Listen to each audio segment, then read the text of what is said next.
I just put slide rule to paper and designed the perfect mainstream EV. It's friggin' perfect, this vehicle. And nobody is making it.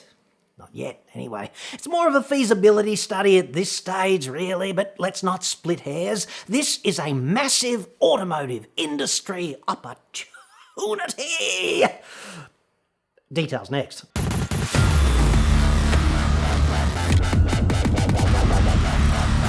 I'm John Cadogan from autoexpert.com.au, and I get new cars cheap for buyers here in Australia. Website for that, obviously, but, this report concerns a car you cannot actually yet purchase.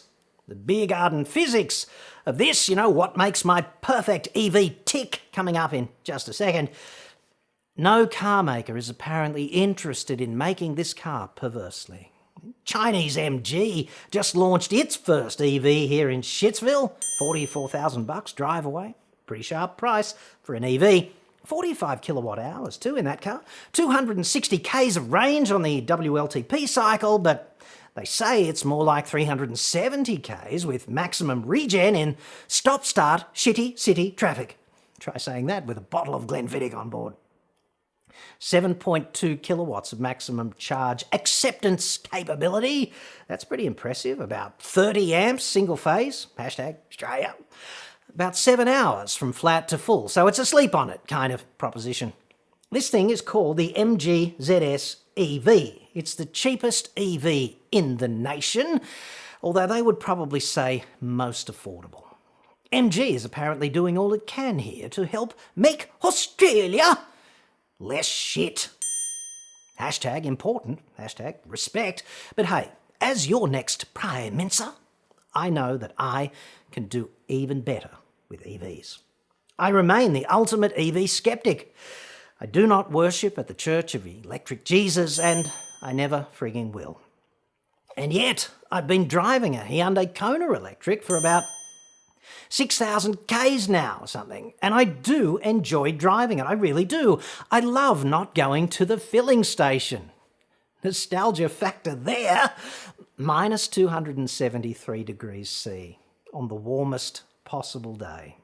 And I friggin' love the way that Kona EV gets off the mark. It's silent but deadly. Peak torque at 0 RPM, awesome. To 50 k's an hour, it rocks. And I've never needed it to take me more than 450 kilometres in a day. It's pretty good on the highway too. I've been doing that a lot lately. When I have occasionally run it down to under 10% of remaining charge, it still charges up overnight on a single-phase 240-volt 32-amp charger that's just outside the Fat Cave door there. That's like maxed out at-home charging for the Kona, 7.7 kilowatts. It's like set and forget, go to sleep, wake up, ready to rock. Brilliant, right? I like not contributing to air pollution in our cities, at least in that car. In the other two big diesel tanks in the driveway, well, hey, call me a hypocrite around all of that. And energy security for Shitsville, so important.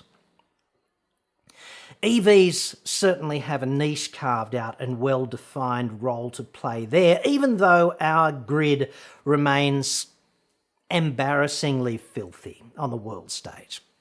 But there is an EV elephant in this room, okay? The fundamental impediment to the mainstream adoption of EVs is the price.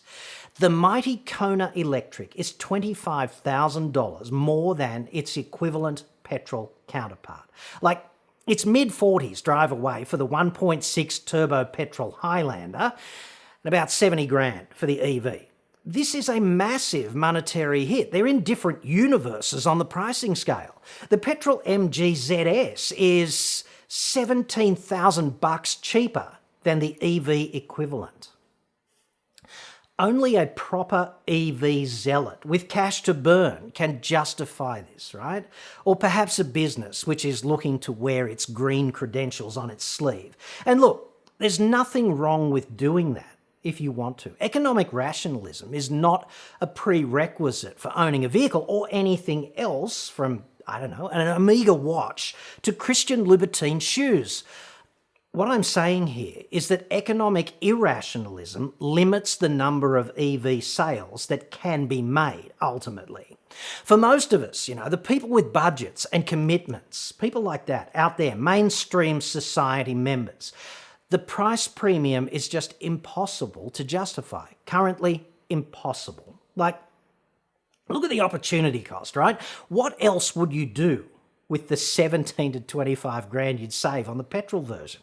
And most people would say, I'd do plenty. And this is the core problem, which orbits not just the Kona Electric or the ZS EV, but also the shitbox Leaf, the Ioniq Electric, and Tesla has it bad, as does the three-pronged suppository and its EQ whatever bad taste lineup, and every other EV currently available.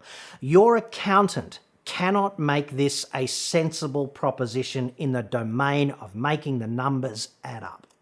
Every manufacturer is bringing EVs in as a premium transportation option, the virtue signalling flagship. And the only two ways to make this work on the corporate side are to charge a bomb and just trickle EVs through to receptive, wealthy zealots and let market forces work it all out ultimately, or they could petition the government to subsidise EVs and take them mainstream. They did that in Norway. They removed what we would call the GST. They gave EV buyers free parking in Oslo. They exempted EVs from paying tolls, etc. They gave them free charging too, I think. So an e-Golf in Norway was artificially cheaper than an internal combustion Golf, and you got to park it for free and drive on toll roads for free and charge it for free, like that. Artificial economic rationalism, right? Taxpayer subsidised economic rationalism. And there's two problems with that for Australia. I don't actually see ScoMo advocating for that anytime soon, right? Not with that lump of coal on his desk as a stark reminder of who's actually running the joint. In South Australia, like today, earlier this morning, I had to edit the script for this. South Australia, which bought that big battery from Electric Jesus to prop up the grid for, 3 or 4 seconds if the pilot light ever goes out, Liberal Treasurer today, Rob Lucas, is actually proposing the world's first EV tax, which is the exact opposite of subsidies, right? It's thought to be about $500 per vehicle to compensate the government for lost revenue from fuel excise. Well done there, bucking that global trend to make EVs happen. Jesus. Secondly, of course, we would need to debate logically, using facts and reason, whether or not this actually is a socially altruistic and worthwhile use of consolidated revenue. The facts and reason part is increasingly a challenge, right? With all this shouting going on. Like perhaps the greater good would be better served if we just made the grid a little bit greener more rapidly. And this made me think, what if there were a better EV that we could build? What if the car industry took its head out of its arse, however momentarily, and stopped making these somewhat irrelevant evangelists EVs, the virtue signalling flagships, and instead made the EV that people like you and me actually need, with a balance sheet that actually balanced, as opposed to the zealot magnets of today. What I'm talking about here is a new EV segment, the shitbox EV. I want one already. A fairly nasty second car. A runaround with minimal features and low cost and not all that much range because it's unnecessary. Just right for driving around in built-up areas as a kids' school delivery and recovery platform, right at home in a commuter car park or at the local shopping mall. A device with roughly the raw sex appeal of a sandwich press. My hypothesis here is that every EV currently sold here makes crap primary transportation, and it cannot do it all, whatever it all is, for all people, but it might be okay as a fairly shitty second runaround for the hack work. Okay, I can see EVs filling a very valuable niche here, and they're currently unavailable for that because of the price. Talking about a device for which the primary purpose is simply to take the load off your fairly nice liquid-fueled premium car, right? I actually think this is economically rational already, and the numbers seem to add up, even though no car maker is apparently doing it. So let us step into the beer garden and do the requisite bloke physics. I do love these beer garden physics segments. Nothing excites me more than grabbing hold of the mighty King Dick ratcheting podger. Today's flavour, 18 and 24 millimetres. I mean, feel this. Oh, that's so good. This device serves as the perfect lecturing pointer, of course, coined as the Roger Podgerson by a lady named Anne Mickelson. I got to say, I wished I'd been smart enough to think about that, but credit where it's due, the Roger Podgerson. Now, in designing the perfect EV, I thought, why not start by thinking like a car maker, only without the rabid obsession to sell everything by the 30th of the month or something, okay?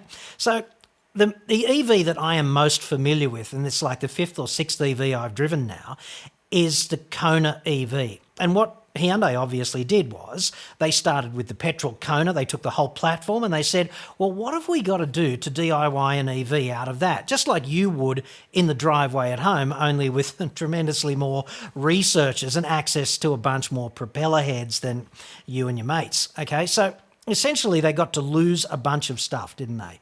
Firstly, they threw away everything they didn't need, like an internal combustion engine for about 100 kilos and the transmission and all-wheel drive system out of the 1.6 turbo for about 80 kilos.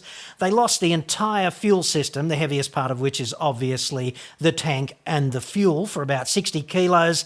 And they also chucked away the spare wheel and tyre for about 20 kilos or something. So if I ballpark all of them and add them up, they lost 260 kilos-ish of mass. So they threw away a quarter of a tonne, roughly.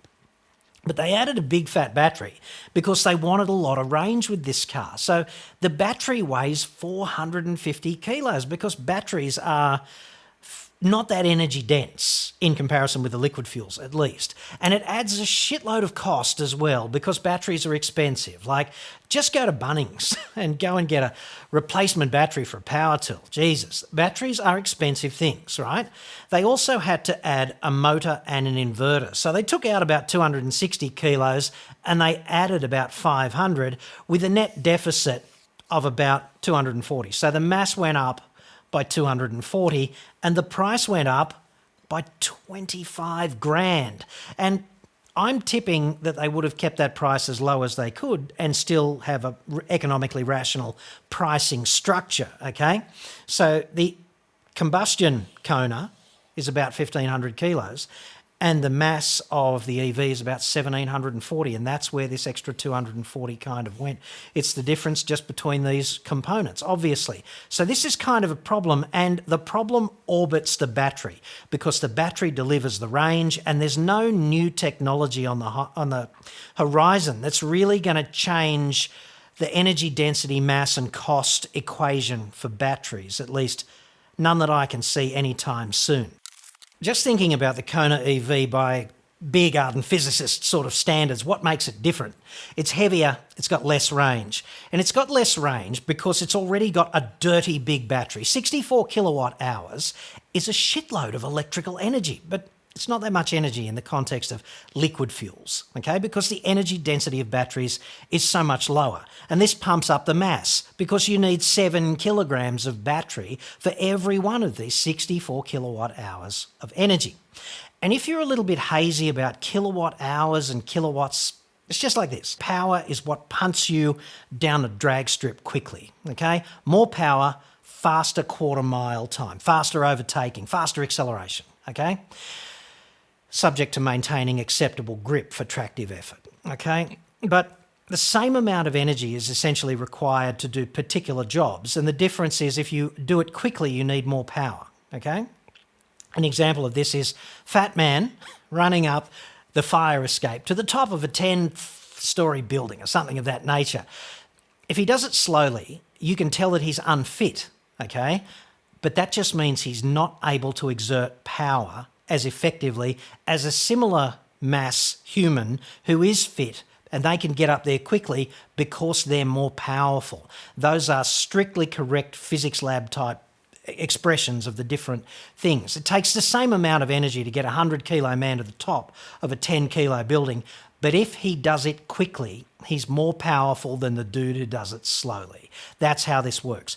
Kilowatt hours is energy and kilowatts is power. So when you get your quote unquote power bill from the electricity utility mob, you're actually getting an energy bill because they don't care how quickly you burn it, how many lights you put on, how powerful the lights you are, whatever. They just care how much energy of theirs you have used that they can bill you for. So it's not a power bill, it's an energy bill. That's just that. The thing to remember is that this relatively heavy battery essentially is the harbinger of economic irrationalism for the Kona. It doesn't mean that it's not a good car and you're not going to enjoy driving it. It just means it's going to be really expensive in comparison to the petrol one. Here's where we all earn our PhDs in beer garden physics today, okay? Because this is a little bit hard to wrap your brain around, but not too hard. If you want to design the perfect EV, you have to have some sort of benchmark. And I came up with this one from first principles. And if you have been specifically trained in physics, applied physics or something at university, and I'm getting this wrong, do let me know, or at least let's have a discussion about it, because I don't claim to be the oracle on this. This just makes sense to me. I've come up with this concept called specific energy, which puts the pegs in the ground so you can normalise existing EVs and figure out what the design parameters are. And essentially, specific energy is just how many kilowatt hours or how many watt hours of energy is required to take 1 tonne of EV 1 kilometre. And then what we can do when we know that is we can dick around with the mass and the range, and we know how much battery we're going to need, okay? So the fundamentals of this is energy is force times distance. Kids learn that at school, okay? And the force in the context of transportation is really related, not so locked in mathematically in strict lockstep kind of proportion, but it's related to the mass of the vehicle in most contexts. Like in the context of rolling resistance, if you've got a 1 tonne car and a 2 tonne car and you need to push each one across the workshop floor, you're just overcoming the rolling resistance. And I know which one's going to be easier. It's going to be the 1 tonne car, right? So the rolling resistance of a car is related to its mass. And if you're punting the car up some hill, obviously the component of gravity that you have to work against to get up to the top, that's related to the mass. It's strictly related to the mass in the case of gravity. And the mass of the vehicle is also related to its size, okay? And the size is related to its aerodynamic drag, if everything else is equal. They did the same job in R&D, whatever. So really, our energy consumption of our car is related to the mass. So it's really energy per tonne per kilometre, okay? That's what we need, the specific energy. And when I had a look at Kona EV and the Ioniq and even the Model S for something completely different, I got 82 watt hours for every tonne kilometre. With the Kona, I got 78 for the Ioniq, and I got 94.5 for the Tesla Model S. And I assume this is because it has more robust components inside it to deliver that supercar-style performance that the Model S is renowned for. Okay, that kind of makes sense. You need more energy to get at a tonne kilometre because of some intrinsic difference with that vehicle. It's not necessarily because they did the design badly. It's because I think the intent of the vehicles is probably a little bit different. Anyway, the ballpark for our mainstream EV, I know we can achieve what we need if we run with 80 watt hours of required energy for every tonne that we need to take a kilometre.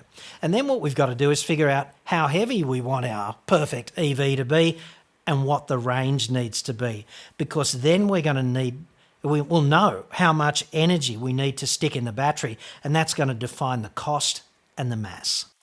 It's obvious to me that the perfect vehicle needs the perfect name. I mean, otherwise you're just not doing it justice. And that name needs to be absolutely aligned philosophically with the intent and the purpose of that perfect vehicle. And I went through dozens of names that didn't fit, and then I came up with one that was just like the glove, okay?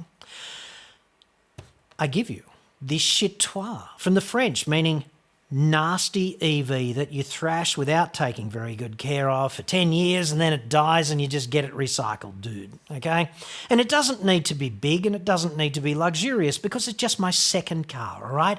And I'm just going to go to Bunnings or go to the shops or whatever. And if the kids sort of vomit partly digested chocolate residue from the 12 Mars bars they snuck in just before taking them down to Bunnings for a sausage, do I care? Not really, because the chooks that I keep in the friggin' thing will probably clear the mess up nicely overnight, yes. It only needs to go about 120 kilometres, and that's excessive because, hey, it's 3 times the national daily driving average according to Ausstats, okay? 38 kilometres the average car does in Australia every day. So this is excessive to most people's requirements. Nice little car would be just fine. It'll just fit in and you don't need to care about it. The chitoir. And the reason for doing all of that physics about specific energy is just that I know that this 80 watt hours per tonne kilometre is achievable. And therefore, now that I know how many tonnes and how many kilometres and how that relates to the energy requirement to move that around, then I can figure out how big the battery needs to be. I just go 80 times 1 tonne times 120 kilograms. Kilometres is about 10 kilowatt hours, right? And it's 9.6 or something, right? So let's just round it up and put a 10 kilowatt hour battery in our chitoirs. And because I know that it's 7 kilos roughly for every kilowatt hour of battery capacity, that's only going to add about 70 kilos to my vehicle, you know, and that's kind of trivial. It's not like, where do we put this 450 kilogram behemoth of a battery? It's just, you know, about the same size as a spare tyre or something, you know? So we just ditch that and stick the battery in there. And given that the size is roughly proportional to the price and the 25 grand extra for the Kona EV is largely the battery, then it's only going to add about 4 grand versus a comparable petrol, I hesitate to use the word chitoir because it's disrespectful, but chitoir-sized internal combustion engine vehicle, okay? And look at it like this. It's a sixth of the Kona battery. That's got implications for mass, price, charge time, and maintenance costs. Like, if the battery were to die, I'd be much happier to spend 4 grand or something on a replacement battery and keep my chitoir going for another 5 years, whatever, than I would if it's 20 grand, yeah? That's going to make a big difference to me. So I looked at it like this. I could get my Picanto GT, which is going to cost about 21.5, and if I turned it into the chitoir because I had access to, I don't know, endless R&D, I could probably flog that to the public for 25.5, and I'd suggest that it would sell its tits off because it's an affordable, useful second car that you never have to go to the filling station for, and that's a plus. Have you ever enjoyed being in your internal combustion second car with the kids in the back just on the cusp of having a tantrum in the middle of summer and the ice cream is melting and the bacteria in the chicken is breeding and you got to stop for fuel, right? I don't know anybody who's ever enjoyed that, and certainly I've never enjoyed that. So I'd put it to you that the chitoir EV is the perfect replacement car for that kind of proposition. It's dirty and trashy and unloved, and hey, that's okay. That's all it's ever aspired to be. It's also affordable. Yes, an affordable EV, finally. And it's compatible with like 80% of the driving that 80% of us do. And I know if you live in Dingo Piss Flat or something and it's 200 kilometres to the nearest grocery store, then okay, chitoir EV, absolutely not for you. But versus a premium evangelical EV that is just objectively not as good as an internal combustion car in many respects, then I'd suggest that the chitoir EV has unlimited commercial appeal. Like, an evangelical EV can only ever appeal to a niche market of customers. And eventually, with the proliferation of premium EVs, that saturation point will exist. And where do you go from there? You know, you've got to move into the chitoir. There has to be a chitoir EV segment eventually. Otherwise, these things will not proliferate. And these absolutely make economic rational sense, in the same way that a premium EV just eats a big bag of economically irrational dicks.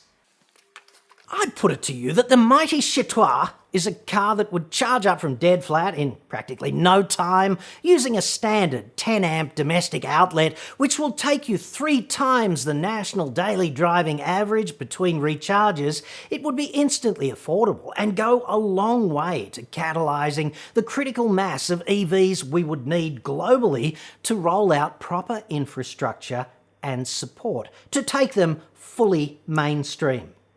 Now, you might be a paid-up member of the cult we call Tesla, hell-bent on kissing the ring of electric Jesus. Yes. But I put it to you that the Model S after which you lust is not, in fact, the perfect EV.